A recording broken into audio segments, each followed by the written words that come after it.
Afghanistan held its presidential elections despite Taliban threats to disrupt the process, mounting attacks on civilians and security forces. According to Afghanistan's Independent Election Commission, a current turnout indicates a voter participation level of less than 25%. This is substantially lower than the previous elections. I have Hatim with me to discuss more on this. Hi Hatim. Hello Maha, thank you for having me. Thanks for being here.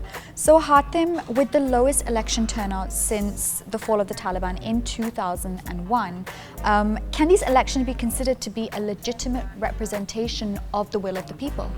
Okay, well that's a good question, but we need to backtrack a little bit. So the elections were held on the 28th of September, and there was a direct threat from the Taliban that they would try to disrupt the process. They would be targeting civilians and security forces, and they would try to halt these elections that have been pending for quite a long time. And the main candidates in this election were obviously the incumbent president Ashraf Ghani, you have Abdullah, you have Gulbuddin Hikmatyar, who is also known as the Butcher of Kabul. He was very sort of prominent militant during the Soviet-Afghan war, and you have Dr. Latif Pedram. So with so many candidates, Afghanistan follows a two-tier electoral system. What they do is that they have the first round of elections, and if a particular candidate gets more than 50% of the votes in the first round, they win the presidential race.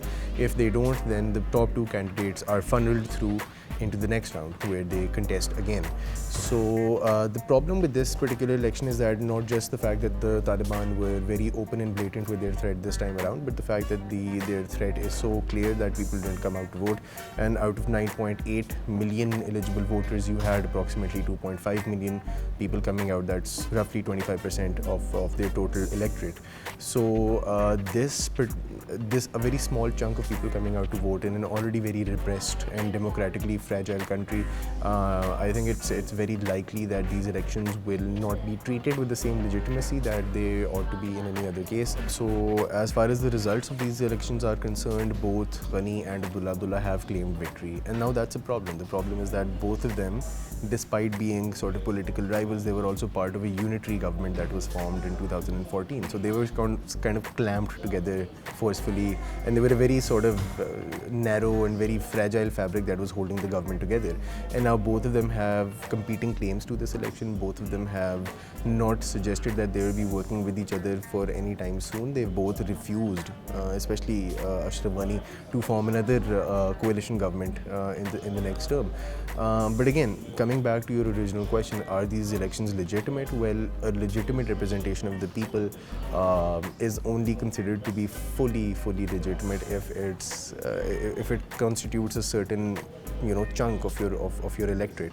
If less than or almost 25% of your electorate is coming out because of the Taliban threat, because of attacks being mounted in the area, then obviously these elections are not a fair representation of the people of what the people of Afghanistan want. And I think that's the tragedy of Afghanistan, that at the end of the day, it's the people of Afghanistan who are caught between the United States and Pakistan and Taliban and Russia, and occupying forces across history have tried to ravage the country, have tried to contain the country, control it, and they haven't been able to. And the ones who have actually had to suffer are the people who have been born and bred in conflict.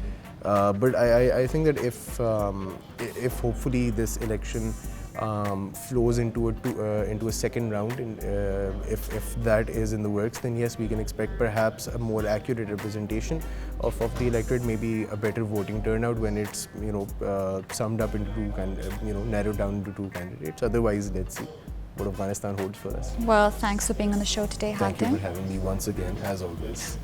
That's all for today, guys. Stay tuned for next time. You are watching The Drop.